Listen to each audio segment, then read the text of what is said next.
Hoy arrancan las elecciones al Parlamento Europeo en Países Bajos, donde puede ganar la ultraderecha que declara abiertamente que quiere acabar con esta Europa.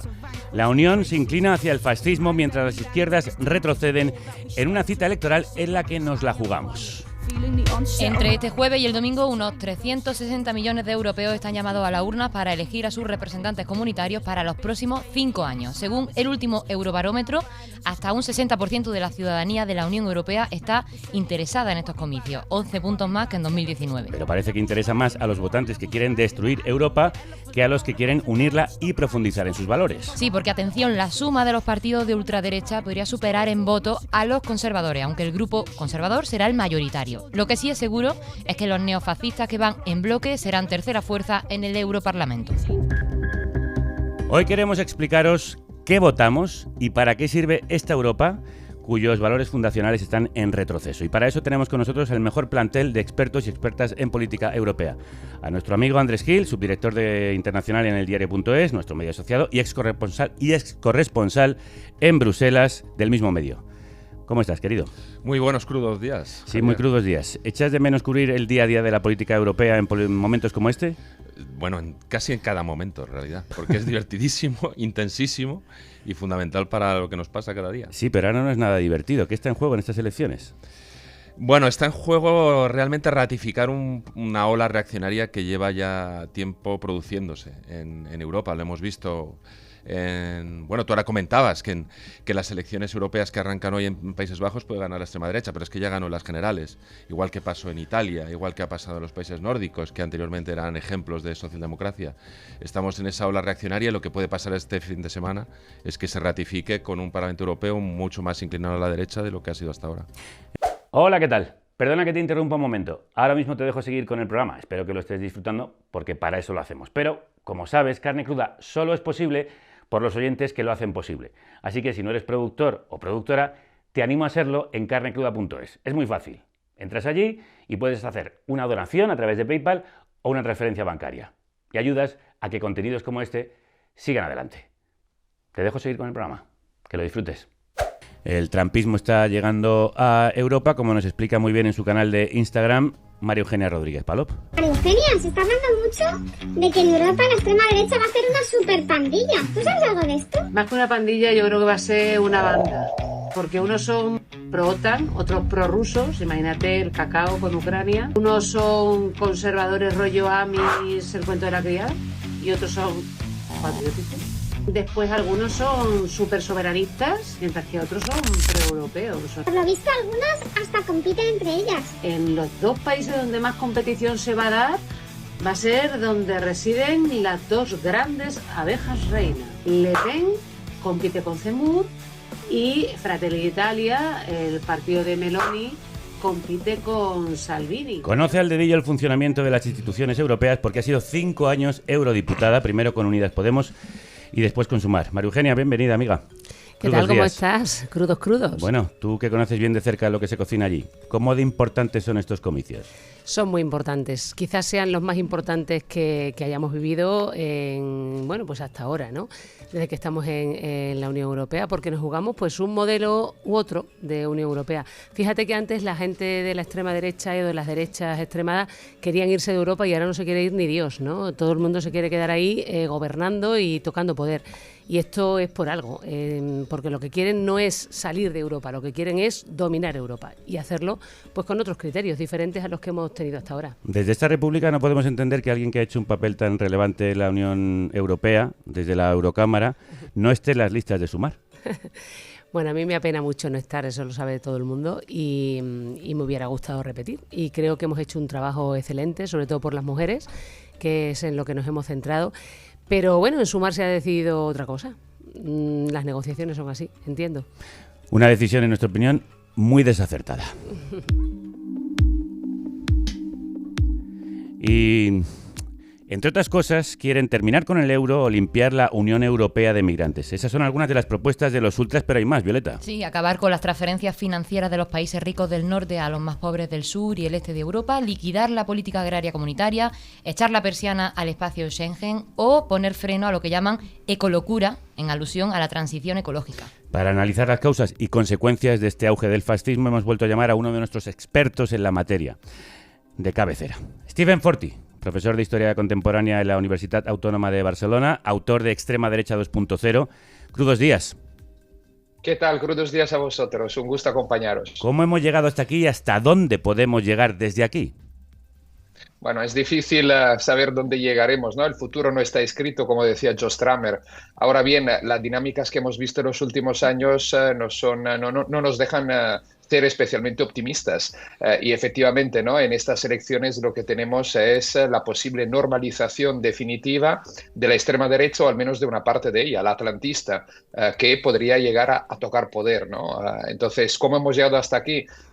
Muchas razones, ¿no? Desde las dificultades del modelo de democracia liberal, las desigualdades socioeconómicas, los cambios, ¿no?, socioculturales que hemos vivido, y que la extrema derecha ha sabido aprovechar muy bien, ofreciendo, se suele repetir, pero es cierto, respuestas sencillas a problemas complejos. Y entonces ahí capitalizar el resentimiento, la frustración de una gran parte de la población. Y si tocan poder, ¿realmente qué retrocesos pueden poner en marcha?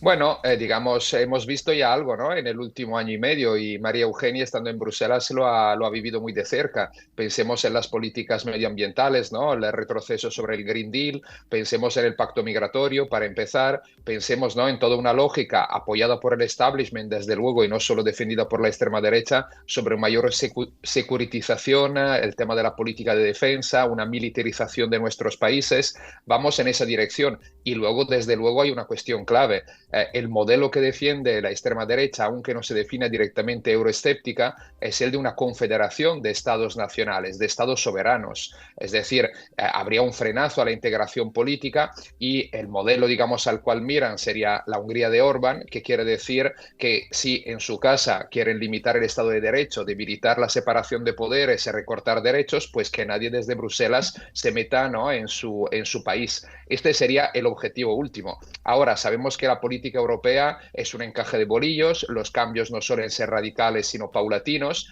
es decir, tras el 9 de junio y con la formación de la nueva Comisión Europea, si la extrema derecha consigue, digamos, ¿no?, meter la patita, vamos paulatinamente, posiblemente, hacia esa dirección. Vamos a ver cómo están las encuestas. Los sondeos dicen que todos los partidos progresistas van a perder escaños. El Partido Socialista Europeo caería ligeramente hasta los 142 eurodiputados. Los liberales de Renew Europe perderían casi 30 escaños, hasta los 75. Y la Izquierda Unitaria y los Verdes se dejarían más de una veintena de escaños cada uno, quedándose con entre 30 y 40 diputados. Mientras, los datos dan buenas noticias a la derecha. Sí, el Partido Popular Europeo se mantendría en torno a los 170 escaños y los partidos ultraconservadores podrían llegar a sumar, en conjunto, 184 diputados. La clave de estas elecciones es sin duda el avance apabullante de la extrema derecha, como estamos contando. Sí, han pasado de ser parias a liderar gobiernos, como el de Hungría desde hace una década, o ahora el de Italia. También lideran coaliciones gubernamentales como en Países Bajos, y en Francia son segunda fuerza. Y atención, estos son datos que asustan. En estas elecciones la ultraderecha podría ser la fuerza más votada en 9 países, la segunda fuerza en otros 9, y ocupar hasta un tercio del Parlamento de la Unión Europea. María Eugenia, ¿cómo se organiza el Europarlamento? Bueno, pues hay grupos parlamentarios 7. Identidad y Democracia es el que agrupa a la extrema derecha, que sería la más genuina, ¿no? Donde está, por ejemplo, Marine Le Pen, aunque yo creo que ahora le gustaría pasar a mejor vida, es decir, a otro lugar, o al menos hacer otras alianzas, porque nosotros nos ocupamos de hacerle un cordón democrático, sanitario, según se diga, a ese grupo, y entonces muchos se quedaron fuera de los cargos que otros sí que tenían, ¿no? Después está ECR, Conservadores y Reformistas, donde está Vox, donde estaba PiS, donde Meloni va a dominar mucho. Está el Partido Popular Europeo, del que expulsaron a Orbán, que está en los no inscritos, donde también están, por ejemplo, Puigdemont, ¿no?, y otros. Está Renew, que sería estos liberales, que yo creo que han hecho un papel en algunas cosas bueno, pero en la mayor parte de las cosas lamentable, francamente. Ha sido dominado por Macron, y ya vemos dónde está Macron, o sea que es que el descenso de Macron se debe también a la política oscilante que ha hecho y errática, ¿no?, que ha hecho en Europa. Los verdes, lamentablemente han sido dominados en buena parte por los verdes alemanes, que tienen una política migratoria y de defensa también, bueno, pues a mi modo de ver, bastante lamentable.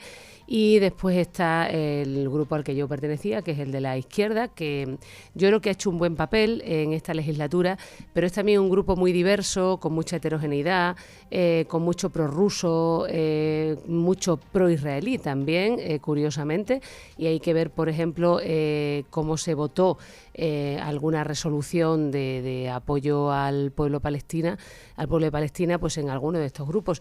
Los grupos son en general heterogéneos, no hay disciplina de voto y por tanto es cierto que se puede hacer un juicio sumarísimo relativamente, ¿no?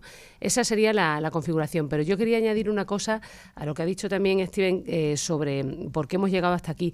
Evidentemente hemos llegado hasta aquí porque bueno, hay miedo, hay resentimiento, hay emociones negativas que se han extendido, pero también por una falta de competencia por parte de las izquierdas. Yo creo que la izquierda ha sido muy ambigua respecto de algunas cuestiones claves, como por ejemplo la cuestión migratoria. No tenemos más que ver a los socialdemócratas daneses pues apuntando ya maneras con el tema migratorio en la misma línea que la extrema derecha, o a los rojipardos en Alemania, ¿no?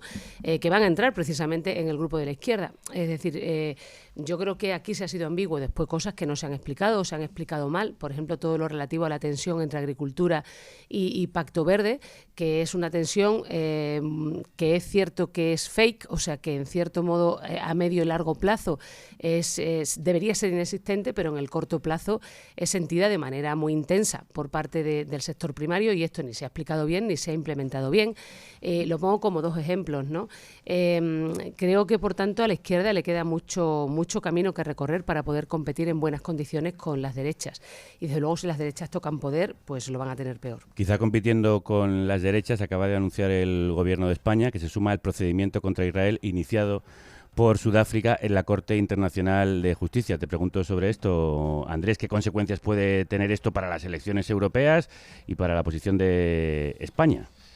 Bueno, es claramente un movimiento a 72 horas de ir a votar, con bastantes tintes electoralistas, porque realmente la demanda de Sudáfrica lleva meses en marcha, ya ha habido hasta medidas cautelares, y España podría haberse sumado desde hace mucho tiempo, pero bueno, por lo que sea, el ministro socialista Álvarez ha decidido que hoy era un buen momento para... Es algo que pedía sumar desde hacía meses, pero que no había Podemos hecho... también, y sí, toda la izquierda, efectivamente, y no se había hecho hasta ahora. Bueno, yo creo que reafirma ese marco de vuelta al bipartidismo PP-PSOE que tanto el uno como el otro quieren, ¿no? Está Feijóo mirando a su derecha para ver si rasca en estos últimos días por ese lado y agrupa todo el voto de la derecha en torno al PP, y el PSOE está haciendo lo mismo, ¿no? Que intentando atraer todo ese voto en un momento en el que la división entre Sumar y Podemos, bueno, pues evidencia que ese espacio se empequeñecerá el domingo, y vamos a ver qué números cuenta. En todo caso, volviendo a lo que estábamos hablando de las extremas derechas en Europa, hay una cosa que apuntaba Forti que me parece muy interesante desarrollar. ¿Qué quiero decir? Que del mismo modo, y María Eugenia esto lo sabe muy bien, que cada vez que pones algo en marcha en Bruselas cuesta muchísimo, porque requiere un acuerdo de los 27 gobiernos, que según qué tema sea o qué área sea, puede estar sujeto a veto por uno, o puede estar sujeto por una minoría de bloqueo, requiere un acuerdo muy amplio. Luego el propio Parlamento Europeo emite una posición propia, y después negocian la Comisión, el Parlamento y el Consejo para llegar al acuerdo final, que es el que se aprueba, se publica, y los Estados tienen 2 años para ponerlo en marcha. Quiero decir que del mismo modo que todo eso, que a los progresistas siempre nos parecía un horror, porque al final hacía que nada era muy ambicioso, pero al mismo tiempo en este contexto de a partir del 10 de junio va a ser provechoso. O sea, al final resultará que la izquierda es más sistema que los conservadores. Bueno, es que hemos llegado a esa contradicción, que la izquierda está defendiendo el sistema que quieren destruir desde las derechas. El sistema al mismo tiempo va a ser el garante de que estas medidas que no nos gustan o que nos parecen cortas, o que el Pacto Verde tenía que llegar más lejos, al final no va a ser tan fácil de revertir. porque también tiene un Tribunal de Justicia de la UE que vela porque se cumplan todas las normas europeas, y es un buen marco y es un buen límite para lo que hablaba Forti también, de estos países que quieren que su propia legislación esté por encima de la europea. Pues no se puede, ya se ha demostrado que eso no se puede. Y por otro lado, si tú quieres revertir cosas del Pacto Verde, que muchas de ellas ni se han puesto en práctica, vas a tener que rehacer todo ese proceso tan laborioso y tan complicado. Así que la de socialdemocracia nos va a parecer radical. No, las instituciones europeas. Bueno, las claro, instituciones a lo loco. europeas. A lo loco. Pero porque es verdad lo que dice Andrés, es que no el procedimiento que existe en el Parlamento en general, en las instituciones, no solo en el Parlamento, en las instituciones europeas, es un procedimiento que excluye la locura, ¿eh? O sea, por eso es profundamente republicano. Los republicanos, lo he dicho muchas veces, no son las personas, sino las normas. Absolutamente. La derecha tradicional parece que ya asume que han llegado los ultras para quedarse y así actúa en consecuencia. En Italia yo estaría muy atento al planteamiento de Meloni. No sé, no tengo información suficiente, pero no me parece homologable a otros partidos que se consideran de extrema derecha en Europa. No me lo parece. El avance ultra en Europa, sin embargo, lo tenemos que decir, como está diciendo Andrés Gil, que no es compacto. Empiezan, y como decía María Eugenia, empiezan a producirse enganches y rupturas entre las formaciones ultras. Por ejemplo, recientemente el grupo Identidad y Democracia, donde está Marine Le Pen, ha expulsado al partido alemán AfD. Steven, ¿qué fracturas se están produciendo y por qué? ¿Qué consecuencias van a tener? ¿Vamos a ver a la derecha conservadora, democristiana o liberal normalizar a la extrema derecha y pactar con ella? Bueno, eso ya lo hemos visto en muchos países europeos y más allá de las pocas informaciones que dice tener el señor Feijóo, el Partido Popular jamás ha pensado, ¿no?, establecer un cordón sanitario democrático frente a Vox. Estaban en la Plaza Colón en febrero del 19 cuando Vox ni tenía representación en las Cortes, ¿no? Dicho lo cual, esas dinámicas que son nacionales en muchos casos desde hace algunos años, pensemos en Italia, donde la extrema derecha está normalizada desde el primer gobierno de Berlusconi hace 30 años, era el 1994, pues se está trasladando también a escala comunitaria. Las declaraciones de von der Leyen durante esta campaña electoral son sintomáticas, abriéndole la puerta a Meloni, en la línea un poco de lo que ha venido diciendo en lo que acabamos de escuchar Feijóo, ¿no? Yo creo que aquí hay dos opciones sobre la mesa. Una que es evidentemente la más peligrosa para quien defiende los valores democráticos es que los populares sustituyan a los socialdemócratas con los conservadores y reformistas como posibles, ¿no?, aliados, digamos, de la gran coalición, incluyendo quizás los liberales.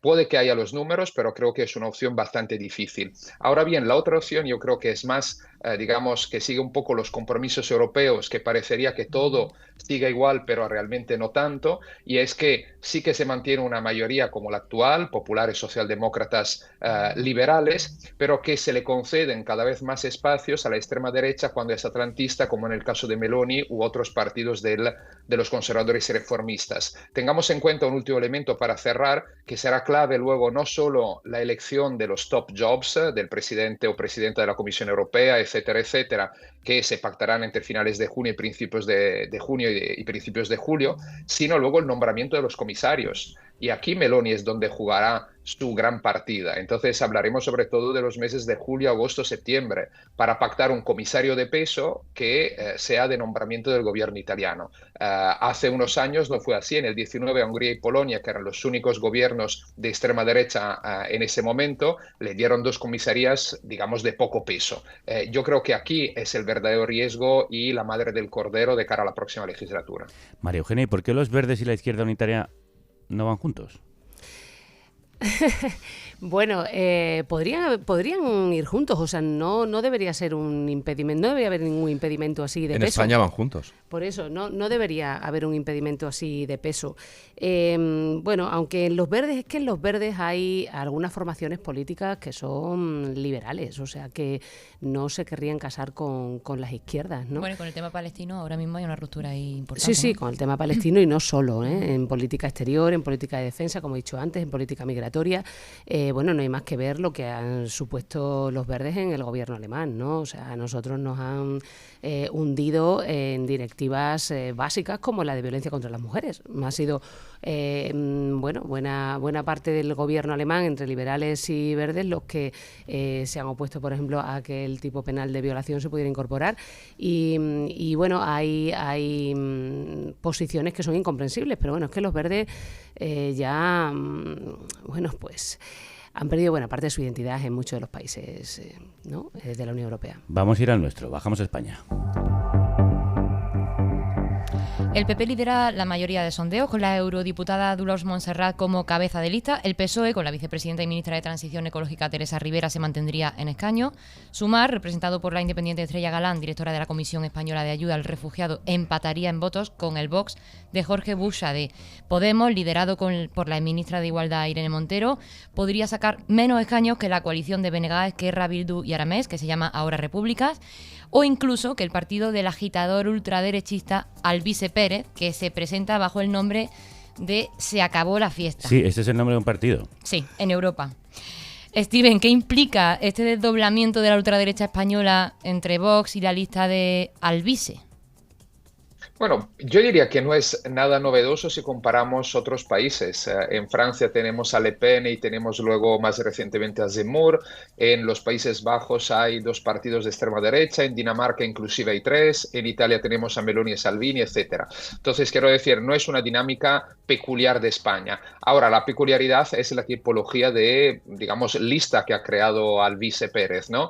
Que se vincula sobre todo, ¿no?, a un voto joven, rebelde, que mira más bien a la alt-right estadounidense. Además, un partido que existe, que no es un partido, no es una organización, ¿no?, que existe online y que luego aquí yo creo que es interesante, comunica solo por Telegram, por TikTok, etcétera, se vincula mucho a lo que la extrema derecha ha llamado el Noviembre Nacional, es decir, las protestas, ¿no?, violentas contra la sede del PSOE tras la formación del gobierno Sánchez. Entonces, digamos, para mí el caso de Alvise responde mucho a una dinámica internacional que intenta, digamos, morder entre la juventud para, digamos, conquistar votos entre la juventud de extrema derecha, que hemos visto no solo en Estados Unidos, sino si pensamos también en el caso de Milei en Argentina.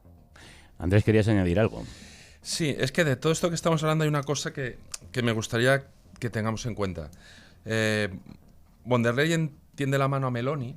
Von der Leyen salió elegida presidenta de la Comisión Europea hace 5 años por 9 votos nada más. Es verdad que los líderes de los 27 se reúnen a puerta cerrada a finales de junio y deciden los 5 cargos más importantes de la Unión Europea, pero en el caso de la presidencia de la Comisión Europea debe pasar por el voto del Parlamento Europeo.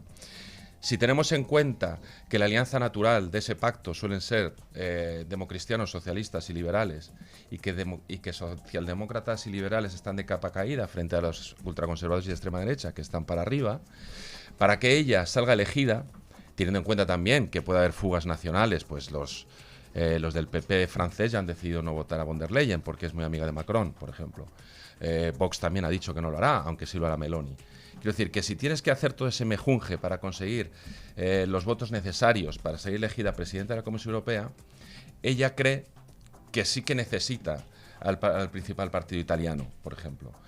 Y efectivamente ahí va a surgir una contradicción, o van a surgir diversas contradicciones, porque si ya amplías el pacto a ultraconservadores, ese pacto que inicialmente eran democristianos, socialistas, liberales, a los que a veces se unían los verdes, a veces se unía la izquierda, es demasiado... Eso sí que es Frankenstein, quiero decir. Y los comisarios los eligen los gobiernos. Entonces, el comisario español, que es el principal país socialista de Europa, seguramente sea una vicepresidenta para Teresa Rivera. Pero es que si tú quieres que Meloni te vote, que es un país del G7, fundador de la Unión Europea, y de ese peso tan grande, pues a lo mejor también te toca darle una vicepresidencia a Meloni. Hombre, no lo dudes. Entonces ahí veremos qué hace cada delegación nacional. Quiero decir, el PSOE en 2014 no votó a Juncker. ¿Y ahora vas a votar a Von der Leyen que pueda darle un puesto relevante a Meloni en la Comisión Europea? O sea, todo esto va a ser muy interesante cómo se... Y va a ser Por eso- un tanto ingobernable, por lo que estáis explicando. Bueno, no, porque al final la comisión va sola y cada comisario tiene su área y en principio tampoco, o sea, no es exactamente igual que aquí, pero sí que es verdad que va a ser difícil sumar mayorías proactivas, pero va a ser fácil sumar mayorías de bloqueo. María Eugenia. No, lo que iba a decir es que como todo se resuelve en nada más terminar las elecciones en estos meses, es muy importante, y por eso es tan importante que aquí en España no se acaba de aprender esto, es muy importante que la gente sepa a lo que va, a qué va y qué pelea tiene que dar. Es que formar una lista de gente que no sabe nada y que va sin red, sin apoyo, sin staff, sin asistentes, sin gente que esté metida allí en las instituciones, es absolutamente suicida. O sea, es tirarse al barro y no ganar absolutamente nada, porque todo el bombardeo empieza ahora. Todo eso que ha contado Andrés, que es súper complicado, todo eso está ya, digamos, hirviendo. Y en el momento en el que terminen las elecciones, a partir del 10 de junio, empiezan a disparar. Y tú estás allí más perdido que Carracuca. Todo eso tan complicado, vamos a intentar explicarlo. Vamos a ver, de manera sencilla, cómo funciona el Parlamento y para qué sirve. Andrea Olea, ¿qué es y cómo funciona el Parlamento Europeo? De esas tres instituciones es la única elegida por sufragio directo. En 2024 se eligen 720 diputados que se reparten por países siguiendo un criterio de proporcionalidad según la población, de los 96 diputados de Alemania a los 6 de países como Chipre o Malta. España, por cierto, es el cuarto país con mayor representación, 61 escaños. ¿Y de qué se encarga? ¿Cuáles son sus funciones? Nada menos que de dar luz verde al presupuesto de la UE y controlar cómo se gasta ese dinero. Su segunda gran función es aprobar, rechazar o modificar las leyes propuestas por la Comisión Europea. Porque sí, lo veremos, quien propone las leyes es la Comisión. Y esto nos afecta mucho porque de media un tercio de las leyes aprobadas en España son incorporaciones de leyes votadas en Europa. Y de hecho, en los últimos 5 años, más de la mitad de nuestras normativas provenían de Bruselas.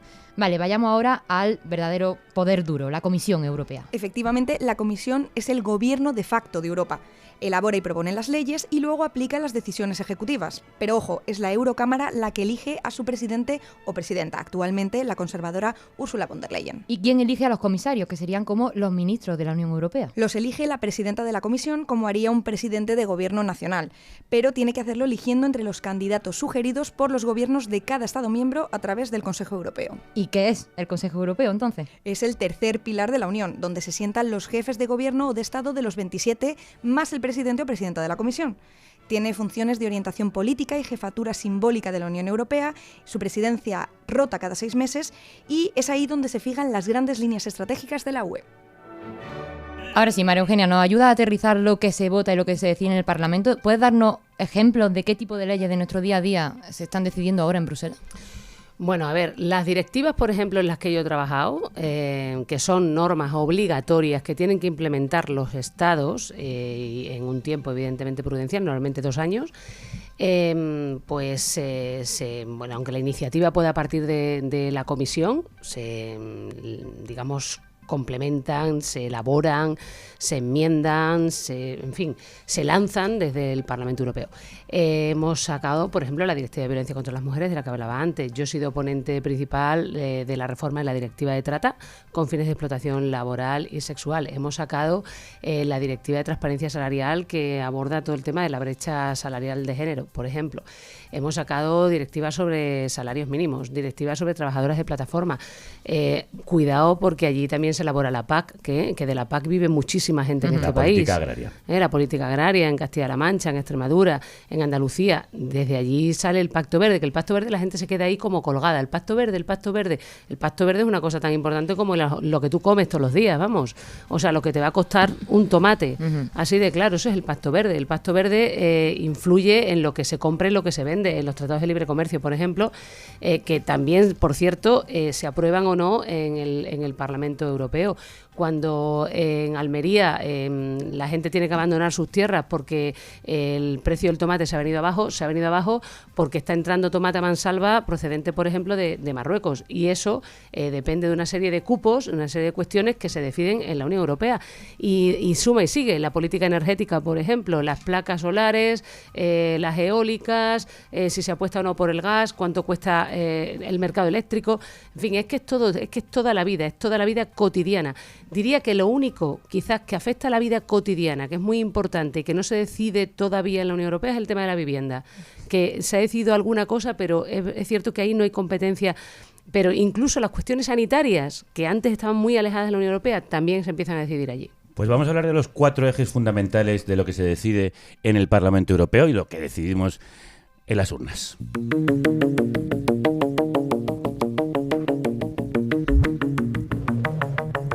La fuerza abrumadora de la extrema derecha va a condicionar los asuntos prioritarios y la forma de hacer política en Bruselas. En esta futura legislatura se va a decidir sobre asuntos clave de la transición ecológica al modelo de fronteras con el nuevo Pacto de Asilo Europeo. Sí, por eso hemos pedido a compañeros del diario.es que nos cuenten sobre lo que nos jugamos en estas elecciones. Empezamos por la agenda verde y la economía preguntando a Raúl Rejón, encargado de la información sobre medio ambiente. La ultraderecha europea y arrastrada la derecha ya han evidenciado que o bien ralentizan las políticas verdes o incluso amenazan con revertir las políticas verdes, con lo cual lo que se juega claramente Europa y España en estas elecciones es si vamos a seguir avanzando para tener suelo donde cultivar, un aire limpio que respirar, agua para beber y para regar, o si vamos a echar marcha atrás en todas estas materias en aras de una idea de producción sin freno y de miedos a las transformaciones. Eso es lo que nos jugamos. Eso es lo que nos jugamos, ni más ni menos. Steven, ¿cómo va a condicionar la ultraderecha la agenda económica europea? Bueno, esa es una buena pregunta, ¿no? A ver, la extrema derecha puede tener posiciones más ultraliberales o más, como se suelen llamar, de welfare chauvinism, ¿no? De chauvinismo del estado del bienestar, es decir, defendiendo políticas sociales hasta un cierto punto para los ciudadanos de su país, evidentemente excluyendo a los migrantes o los extranjeros residentes, ¿no? Ahora bien, todas las formaciones de extrema derecha, al fin y al cabo, defienden el modelo neoliberal de economía, ¿no? Entonces ahí no podemos esperarnos muchos cambios de parte de la extrema derecha. ¿Qué quiere decir esto luego en las políticas económicas de la Unión Europea? Desde luego, digamos que en algunas cuestiones se defendería un cierto proteccionismo, ¿no? Un cierto antiglobalismo. No olvidemos que para las extremas derechas la Agenda 2030 de las Naciones Unidas y las Naciones Unidas son un enemigo a batir, ¿no? Porque están en contra de la soberanía de los estados y luego aprobarían posiblemente políticas, ¿no? O defenderían políticas también distintas según qué momento. No olvidemos que la extrema derecha es heterogénea, no es una familia toda igual donde todos piensan exactamente lo mismo, como apuntaba antes María Eugenia al principio de la transmisión. También hemos pedido a Ana Requena, redactora jefa de género del diario.es, que nos hable de los retos en derechos de las mujeres y del colectivo LGTBIQ+. Pues del Parlamento Europeo salen directivas muy importantes sobre los derechos de las mujeres, los derechos LGTBI, derechos feministas, ¿no? Como pues la estrategia de cuidados o la directiva sobre violencia, que permite dar un suelo mínimo para que un montón de estados donde donde no hay unos estándares mínimos tengan que cumplir al menos con eso. Y eso es, claro, eso es muy importante y está en juego en estas elecciones porque obviamente pues una mayoría de derecha y de extrema derecha haría mucho más difícil un parlamento que pudiera sacar adelante este tipo de iniciativas. María Eugenia, hemos visto lo que hace la extrema derecha en gobiernos nacionales como el polaco o el húngaro. ¿Están realmente en peligro los derechos fundamentales como el derecho al aborto o el matrimonio igualitario en Europa? Vamos, totalmente, ¿no? O sea, quiere decir que el caso del aborto, por ejemplo, que ahora está este movimiento Mi Voz, Mi Decisión, hay que dejar claro que la cuestión del aborto se está peleando en el Parlamento Europeo hace muchísimo tiempo, que se ha pedido hace mucho tiempo que se reforme la Carta de Derechos Fundamentales para la incorporación del derecho al aborto como derecho autónomo. Yo he sido ponente, de hecho, también de esa resolución que se aprobó en el último Estrasburgo, pero bueno, eso es harto complicado, porque la reforma de la Carta de Derechos Fundamentales requeriría la reforma previa de los tratados, donde también se han solicitado reformas respecto de derechos sexuales y reproductivos, pero justamente eso que se aprobó el Parlamento ha quedado en el aire y yo dudo mucho que en la próxima legislatura se vayan a reformar los tratados en esa dirección. Pero no solamente eso, todo lo que tiene que ver con las violencias, todo lo que tiene que ver con el Convenio de Estambul. Bueno, es que hay 6 gobiernos que todavía no han ratificado el Convenio de Estambul, entre ellos el de Hungría, Eslovaquia, República Checa, Bulgaria, en fin, todo lo que tiene que ver también con la incorporación de la perspectiva de género en el ámbito empresarial, que es muy importante. Antes hablaba de la Directiva de Transparencia Salarial, bueno, se ha desatascado ahora la de las mujeres en consejos de administración. Todo eso puede retroceder. Sí, pero Europa puede entrar en nuestra ley del matrimonio igualitario, nuestra ley del aborto nacional, ¿no? No, Europa no puede modificar directamente leyes estatales, excepto si establece una directiva que tendría que incorporar España y, por tanto, obligaría a modificar la legislación española. Vayamos con otro de los asuntos. No sé si Andrés quería añadir algo más sobre esto, brevemente. A ver, que muchas de las cosas que estamos hablando que se han avanzado en esta legislatura también son porque, a ver, la iniciativa legislativa viene de la Comisión. Es decir, cuando tú tienes gobiernos que no son todos de derechas o de extrema derecha, que te pueden bloquear en el Consejo o cuyos comisarios, en la reunión de los comisarios, proponen iniciativas legislativas progresistas, pues luego el Parlamento puede incluso ser más o menos ambicioso, pero bueno, tiene una base sobre la que trabajar. El problema que podemos tener ahora es que ya ni siquiera va a llegar de quien tiene la iniciativa legislativa, iniciativas legislativas progresistas o ambiciosas, que es la Comisión. Vamos con otro de los ejes. Recientemente se aprobó el nuevo Pacto Migratorio Europeo, una catástrofe para millones de personas que tratan de llegar o de existir en Europa. Las migraciones son uno de esos temas que más ha dividido tanto al Parlamento Europeo como al resto de las instituciones comunitarias. Hemos visto cómo para poder llegar a un acuerdo en relación a ese pacto de migración y asilo recientemente aprobado, se ha tenido que endurecer aún más la posición inicial de la Comisión Europea dentro de este acuerdo y se ha creado un texto que acaba reforzando aún más ese enfoque de vigilancia, de control fronterizo, de reducción de derechos, de limitación del asilo y también de refuerzo de las devoluciones. Hay otros retos pendientes en el marco europeo, como por ejemplo la creación de un mecanismo de salvamento europeo, ¿no? Es un mecanismo que no solo vigile, sino que también salve vidas. También la apertura de vías legales de entrada, que es un asunto que no está presente en el acuerdo de asilo, solo se centra en cómo reducir esos flujos, pero no habla de las vías legales de entrada y cómo hacer que sea más sencillo, que cada vez más personas puedan llegar no por la vía regular. Pues vamos a ver qué tiene que decir a todo esto la izquierda y qué propone para el cuarto de los temas cruciales, de esos ejes de los que os hablaba. La política exterior marcada por el genocidio en Gaza y la escalada bélica. Ya hablamos con Podemos, con Irene Montero, hoy lo hacemos con Sumar. Nos acompaña el candidato de Izquierda Unida número 4 en la lista del partido, Manu Pineda. Eurodiputado, miembro de la Comisión de Asuntos Exteriores, presidente de la delegación del Parlamento Europeo para las relaciones con Palestina y una de las voces más implicadas en la causa. Manu Pineda, crudos días. Buenos días, Javier. Encantado de estar con vosotros. El gobierno del que forma parte Sumar ha reconocido el Estado palestino, pero ¿qué más puede hacer su partido por este pueblo?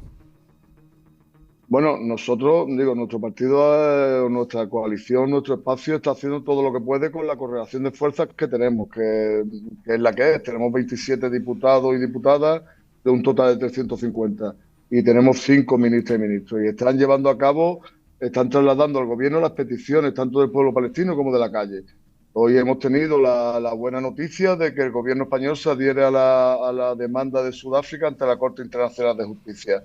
Nosotros seguiremos exigiendo que se sume también a la demanda ante la Corte Penal Internacional, donde yo ya he presentado denuncias, pero no es lo mismo que las presente yo como eurodiputado a que las presente el gobierno. Tenemos que romper relaciones con el régimen genocida israelí, romper relaciones diplomáticas, académicas, culturales, de todo tipo, incluidas o prioritariamente cancelar todo lo referente a la cooperación en el ámbito militar y, por supuesto, hacer efectivo el embargo en la compra y venta de armas a este régimen que está utilizando las armas para llevar a cabo un genocidio. No vale lo que dice el señor Álvarez de que ya hay un embargo porque no vamos a firmar nuevos contratos. No se pueden respetar los contratos que se han firmado con una con un régimen que está utilizando esas armas para asesinar a niños y mujeres en la Franja de Gaza. ¿Cómo se explica que la Eurocámara le impida a usted, presidente de la Delegación para las Relaciones con Palestina, hablar de genocidio o exigir la suspensión de los acuerdos con Israel? Bueno, yo no puedo hablar en calidad de presidente de la delegación, no puedo hablar de estos términos, pues porque hablaría en nombre de una institución que está apoyando a los que están llevando a cabo el genocidio. Por desgracia, la Unión Europea, el entramado de la Unión Europea, con la señora von der Leyen a la cabeza y con la señora Metsola, presidenta del Parlamento Europeo, acompañándola, siguen apoyando a Israel. Siguen hablando de que Israel está ejerciendo su legítimo derecho a la defensa. Ahora se ven obligados ante la barbaridad que se está cometiendo y que no la pueden tapar, no se puede tapar el sol con un dedo. Este es el primer genocidio retransmitido en directo por las víctimas. Pues se están viendo obligados a hacer algún gesto de repudia, alguna cosa así. Pero ellos siguen a esta altura negándose a pedir un alto el fuego inmediato, permanente e incondicional. Siguen negándose a hablar de genocidio, siguen negándose a imponer sanciones, siguen negándose a lo que hemos conseguido que el gobierno español traslade junto al irlandés, que es que se suspenda el tratado de asociación, el acuerdo de asociación preferencial Unión Europea-Israel. Ellos siguen del lado incorrecto de la historia. Entonces, cuando yo hablo en calidad de presidente, no puedo decir no puedo hablar de genocidio, no puedo pedir estas cosas porque dependo, me tengo que circunscribir al perímetro que me marca la Unión Europea. Cuando hablo como eurodiputado, pues hablo con la claridad que ya sabéis. ¿Qué le parece que gobiernos que se llaman a sí mismos progresistas, como el español, saquen pecho por las políticas migratorias que están costando la vida a tantas personas? ¿Son aún distinguibles las medidas de partidos de derechas o de izquierdas en este tema? ¿Puede ser esto también una de las razones del retroceso de las izquierdas? Bueno, yo creo que sí. Creo que sí, porque las políticas racistas, las políticas de extrema derecha, las políticas absolutamente insolidarias, como las que inspiran este tratado o este pacto migratorio, que nosotros llamamos pacto contra la inmigración, están inspirados por la extrema derecha. Y cuando tú ves un pacto que en la práctica te carga el derecho de asilo, que multiplica por 9 el presupuesto de esa banda de matones que es Frontex, cuando está legalizando también en la práctica la devolución en caliente, todo eso está inspirado por personajes como Meloni y vemos que el Partido Socialista Obrero Español, como parte del Grupo Socialdemócrata, apoya ese pacto. Nosotros llegamos a decir con tremenda tristeza que la extrema derecha de algún modo ya está gobernando la institución europea aún no teniendo los números. Porque hay una mayoría a la que le tiemblan las piernas. Hay una mayoría que piensan que hay que imitarlos para que ellos no sean los que se lleven el apoyo popular. Yo creo que nosotros lo que tenemos que defender sin ningún tipo de complejo, una Europa solidaria, una Europa fraternal, una Europa que ponga los intereses de la mayoría social en el centro de sus políticas, que haga políticas para la gente y no que utilice a la gente como instrumento de la economía, que una Europa que representa a los pueblos y no a los consejos de administración de las grandes empresas, especialmente de las empresas armamentísticas, y una Europa que tenga una política exterior propia y no que sea un mayordomo de lo que diga Washington y la OTAN. Y para llevar todo eso a cabo y frente al auge de la ultraderecha, ¿no deberían haber ido las izquierdas, Sumar y Podemos, unidas a estas elecciones europeas? Pues sí. Yo sinceramente no encuentro justificación para que vayamos separados. Yo en cualquier caso no quiero entrar en el legítimo derecho que tiene cada organización para decidir si quiere ir juntos o separados. Nosotros desde luego desde Sumar apostamos por la unidad, somos una izquierda diversa que sabemos que estamos de acuerdo en lo principal, en lo nuclear, en lo vertebral y que tenemos diferencias, pero somos capaces de hablar sobre nuestras diferencias y buscar síntesis. Los compañeros de Podemos han decidido hacer otra cosa. Nosotros, por supuesto, no nos queda más que respetarlo, pero creemos que es un error. Porque además ya no es solo que vamos separados, es que cuando tú vas separado tienes que de forma exagerada, teatral, hiperbólica, poner el acento en las diferencias, hacer políticas de una izquierda contra otra, en vez de centrarnos en hacer políticas contra las derechas y contra las políticas de derecha, la aplique quien la aplique, ¿no? Entonces, desgraciadamente, no ha sido posible. Desgraciadamente se están rompiendo muchos puentes, porque nosotros lo que venimos a decir, oye, que después del día 9 de junio viene el 10 de junio y la izquierda que hay es la que hay, no podemos inventarnos otra. Tenemos que volver a poner el acento, a poner el foco, a que se visibilice lo que nos une, que es mucho más que lo que nos separa, y no destrozarnos entre nosotros. Deberíamos de aprender de las derechas. Las derechas hacen políticas con las derechas.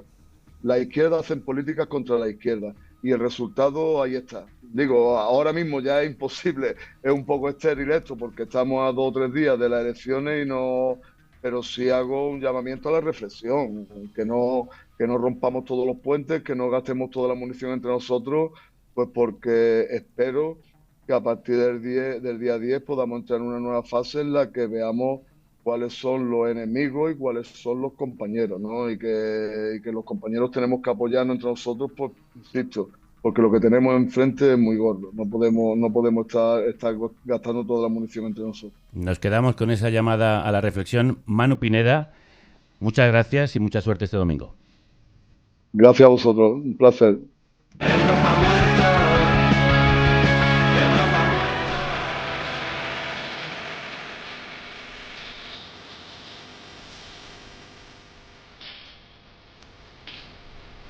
¿Europa ha muerto, como escribió Jorge Ilegales y cantan en esta versión León Benavente, Andrés?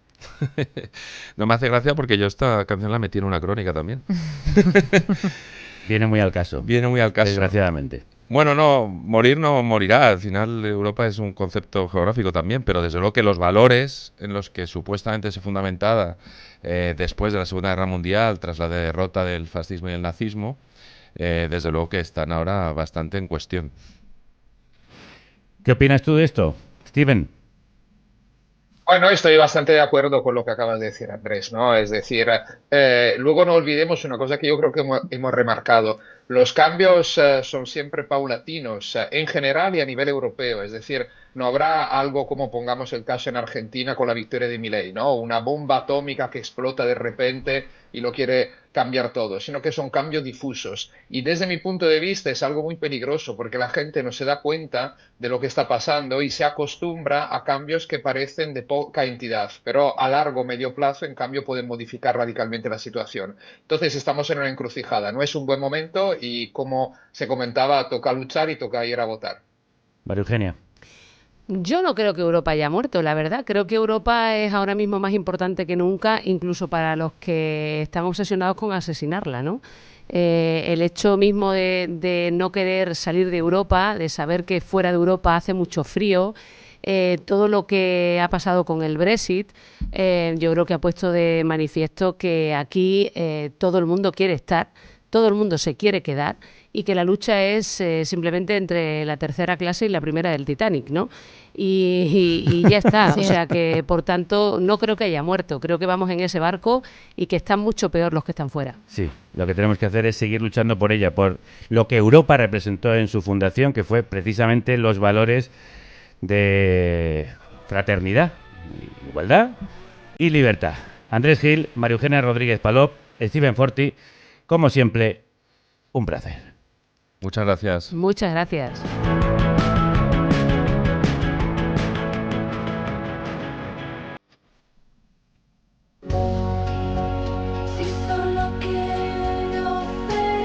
Si quieres cerezas, escoge las mejores. Las más ricas y saludables. Para ti y para el planeta. De Cooperativa Ecológica. Cultivadas por pequeños agricultores y agricultoras. A precios justos para quien produce y asequibles para ti. Ecogerte. Del árbol a tu mesa. Desde el Valle del Jerte a cualquier parte de España. Para ti, para tu familia o para tu grupo de consumo. Haz tu pedido en ecogerte.com. Si solo quiero cerezas. Si quieres cerezas, apoya la agricultura ecológica y el mundo rural. Y si eres productor de carne cruda, echa un vistazo a tu email, porque tienes un descuento del 10%. ecogerte.com. Las mejores cerezas y también queso, miel, jamón, embutidos ibéricos, cosméticos y pimentón. Y muy pronto llega la temporada de arándanos. No la dejes pasar. ecogerte.com. Apoya la agricultura ecológica y el mundo rural. Un abrazo muy fuerte, Ángel Calle, a toda esa buena gente de Ecogerte. Por cierto, nosotros también necesitamos productores y productoras, porque unos plantan y recogen las cerezas y todos os las coméis. Y yo creo que es hora de echar una mano todos, ¿no? Hombre, es que luego están muy buenas las cerezas. Sí, y carne cruda también. La carne cruda está muy rica. Claro, muy provechosa. Tiene Así mucho que, jugo. bueno, no sé si sabéis que solo entre un 10 y un 15% de las personas que nos escuchan se arremangan, se ponen de rodillas y recogen, para que todos los demás probéis estas cerezas tan ricas que repartimos desde Carne Cruda. En fin, no sé, carnecruda.es, para colaborar todos y todas juntas. Financia el periodismo libre e independiente.